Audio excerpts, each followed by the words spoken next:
Assalamualaikum warahmatullahi wabarakatuh.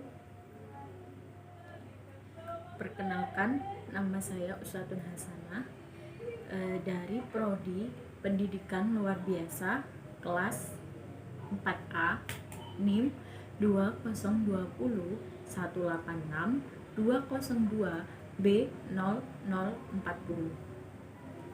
Baik, di sini saya akan menjelaskan materi yang kelima, yaitu anak yang berpenyakit khusus seperti TBC, kusta, dan lain-lain. Di sini saya akan menjelaskan penyakit TBC. Penyakit TBC adalah penyakit menular akibat infeksi bakteri. TBC umumnya menyerang paru-paru, tetapi juga dapat menyerang organ tubuh lainnya seperti ginjal, tulang belakang, dan otak. Penyakit ini dapat berakibat fatal bagi penderitanya jika tidak segera ditangani. Meski begitu, TBC adalah penyakit yang dapat disembuhkan dan bisa juga dicegah. Penularan dan gejala tuberkulosis atau TBC. Penularan tuberkulosis terjadi ketika seseorang tidak sengaja menghirup percikan ludah saat seseorang yang terinfeksi TBC bersin atau batuk. Oleh sebab itu, resiko penularan penyakit ini lebih tinggi pada orang yang tinggal serumah dengan penderita si TBC. TBC pada paru-paru akan menimbulkan gejala berupa batuk lebih dari 3 minggu yang dapat disertai dahak atau darah.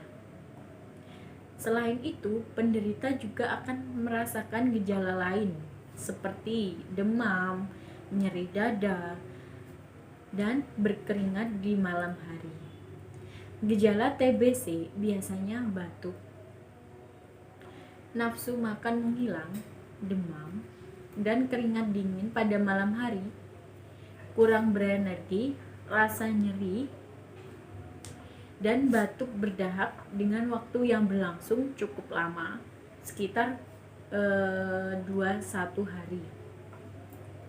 Penyakit TBC ini mudah menyerang apabila sistem kekebalan tubuh sedang menurun, sehingga jika sistem kekebalan tubuh Anda baik-baik saja dan dalam kondisi prima, jangan khawatir akan penyakit TBC. Akan tetapi, tak jarang sistem kekebalan tubuh ini gagal melawan dan melindungi dari serangan TBC. Karena sistem kekebalan tubuh seringkali juga berfluktuatif dengan cepat karena sebagai faktor, dan biasanya meskipun sudah diberantas oleh sistem kekebalan tubuh, hasil ini juga bisa saja tetap aktif. Nah, kondisi inilah yang disebut TBC laten.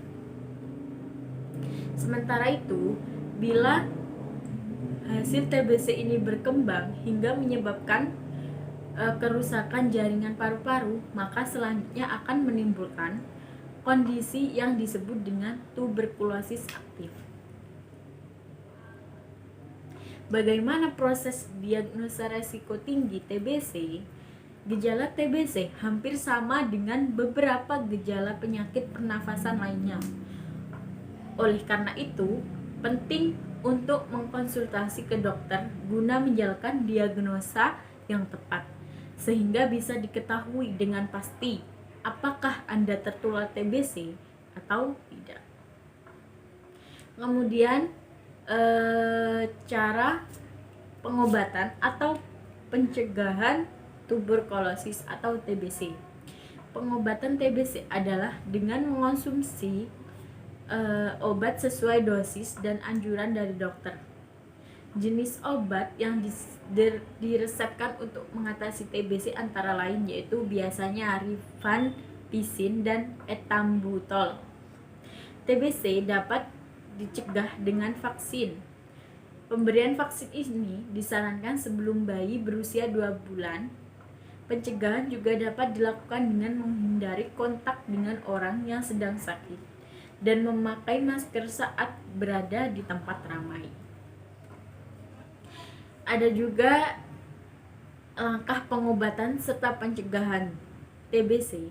Ini sangat penting dilakukan untuk mengingat penyakit ini tergolong berat dan menular sehingga skema penularan yang relatif cukup mudah, yakni melalui pernapasan. Terlebih lagi juga terdapat resiko komplikasi yang mungkin saja terjadi, yakni seperti meningitis, kemudian kerusakan sendi, gangguan organ tubuh seperti ginjal, hati, dan jantung, kemudian merasa nyeri pada punggung. Mengingat besarnya resiko yang muncul karena penyakit TBC ini, maka pengobatan yang diberikan dalam bentuk antibiotik juga sangat beragam. Obat-obatan yang biasa diberikan oleh dokter untuk pengidap TBC antara lain yaitu ada obat-obatan isoniazid, rifampicin, pyrazinamida, etanol. Obat-obatan tersebut mengandung efek samping seperti dapat menurunkan efektivitas alat kontrasepsi yang mengandung hormon efek samping yang demikian terutama terjadi untuk pengguna obat antibiotik seperti rifampicin. Sementara itu, untuk ethambutol berpengaruh pada kondisi penglihatan. Begitu juga dengan isoniazid yang berpotensi merusak saraf. Meski demikian, pengidap harus mengonsumsi antibiotik selama lebih 2 minggu, dan untuk memastikan kesembuhan dokter biasanya mengharuskan konsumsi antibiotik selama 6 bulan. Obat resep yang diberikan untuk pengidap TBC harus diminum hingga waktu yang dianjurkan. Meski kondisi membaik, pengidap TBC masih mungkin untuk menurun kembali kondisinya. Mungkin ini saja yang dapat saya sampaikan, kurang lebihnya saya mohon maaf. Wassalamualaikum warahmatullahi wabarakatuh.